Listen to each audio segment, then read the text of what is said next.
Late S एक set दे रखा है 1 2 3 4 5 6 7, देन द नंबर ऑफ कह रहा है पॉसिबल फंक्शन बता दीजिए एस टू एस में।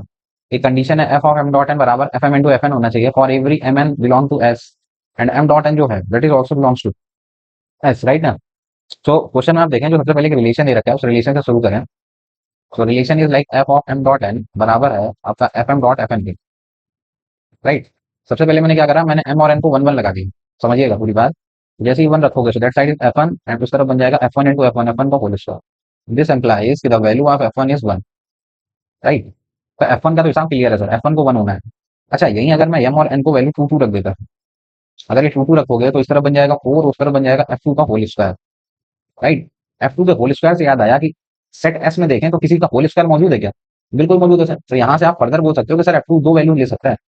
एफ टू को एक बार आप वन करा दो, अगर एफ टू वन कराओगे तो एफ फोर को वन होना पड़ेगा, और अगर एफ टू को एक बार आप टू करा के देखो तो टू का स्क्वायर फोर, वो भी तो मौजूद है क्वेश्चन में, ये बन सकता है सर। तो जितनी पॉसिबिलिटीज है वो हम कवर करने की कोशिश कर रहे हैं। एक एम एन वन पे रखने पे एफ वन की वैल्यू फिक्स हो गई, एम एन की वैल्यू अगर आप टू लगा दो तो there are further two possibility, two four की वैल्यू वन वन बन सकती है, टू फोर बन सकती है।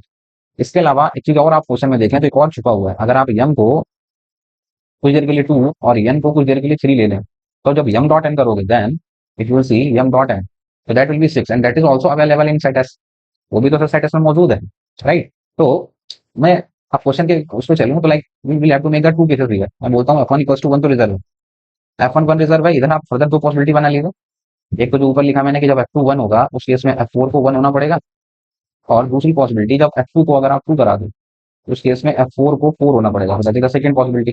नाउ अब यहाँ पे एम एन डॉट बराबर सिक्स वाले को मैं और समझा देता हूँ। देखिए इधर अगर आप सेट एस में सोचें, सेट एस से सेट एस में this is one two three four five six seven, four five six seven, and this side this is one two three, this is four five and this is six seven, right.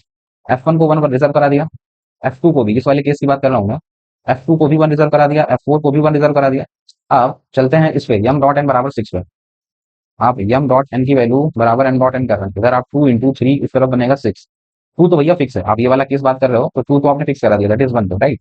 To one है तो three को अगर one करूँ तो six को one होना पड़ेगा, अगर ये तो वन फिक्स है इसको टू करूंगा तो सिक्स को टू होना पड़ेगा, वन अगर ये थ्री करूंगा तो सिक्स को थ्री होना पड़ेगा। तो मैं इन जनरल बोलता हूँ six is dependent on three, right ना, सिक्स के पास फ्रीडम नहीं है। लाइक अगर मैं थ्री से पूछूं आपके पास कितने तरीके तो कि मेरे पास तो सब पूरे पूरे सेवन वेज है, मैं पूरे सात तरीके से अपनी इमेज ढूंढ सकता हूँ। बट मैं सिक्स से पूछूं जाके कि आपके पास हो गया, मैं तो सर थ्री पे डिपेंडेंट हूँ। अगर उसने सात तरीके से बना लिया तो वो जो लेगा मुझे वही लेना पड़ेगा, मेरे पास कोई ऑप्शन है ही नहीं। तो सिक्स के पास पूछूं तो how many ways are there, तो एक तरीका। और अगली फ्रीडम मैं पूछूं किसके पास है, फाइव के पास और सेवन के पास। मैं पूछूं फाइव से आपके पास कितने तरीके हैं, बोलेगा मेरे पास फिर से सेवन तरीके हैं। सेवन से पूछूं बोलेगा मैं फ्री हूँ सेवन तरीके से अपनी इमेज बनाने के लिए। बाकी आप ये वन टू एंड फोर की इमेज तो सेट कर ही चुके हैं। So this is the possibility, these are the number of possible functions, we solve this, so this is 3 4 3, right ना। आई होप आपको फर्स्ट केस समझ आ गया होगा। इन सिमिलर वे आप सेकंड केस को सोच लीजिए, लाइक आपने दूसरी जो पॉसिबिलिटी बनाई है ये बन सकती है कि एफ वन तो वन पे रिजर्व है, एफ टू अगर टू लोगे तो एफ फोर को फोर होना पड़ेगा। If will make the further S to S में फंक्शन सोचे यहाँ पे, तो like one two three this is four five six seven and this side this is one two three this is four five and six seven, right. It will make the possibility here like F one one पे reserve है, F to आप कह रहे हो इस बार to पे reserve करा दो, एफ फोर को फोर होना पड़ेगा, राइट सर।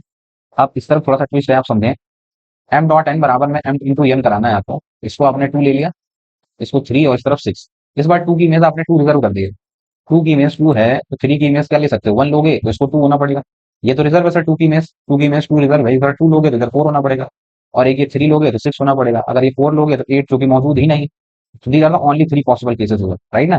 थ्री के पास मैं पूछूं कितनी फ्रीडम है तो थ्री सिर्फ तीन ही ले सकता है, one two and three, right ना। इस बार अगर मैं here I will write the possible cases, तो वन के पास वन, टू के पास एक तरीका, फोर के पास एक तरीका, थ्री के पास पूछो कितने तरीके तो बोलेगा इस बार मेरे पास तीन तरीके हैं, मैं सिर्फ वन टू थ्री ले सकता हूँ। Again six is dependent on three, अगर उसके पास तीन तरीके हो गए तो उसके पास सिर्फ एक ही वे है, अगर थ्री ने वन ले लिया तो इन भाई साहब को टू ही लेना पड़ेगा, थ्री ने अगर टू ले लिया तो सिक्स को फोर ही लेना पड़ेगा, एक ही वेज है, राइट ना। एंड फर्दर मैं पूछूं फ्रीडम ऑफ किसके पास है, फाइव के पास फ्रीडम है, सेवन के पास फ्रीडम है।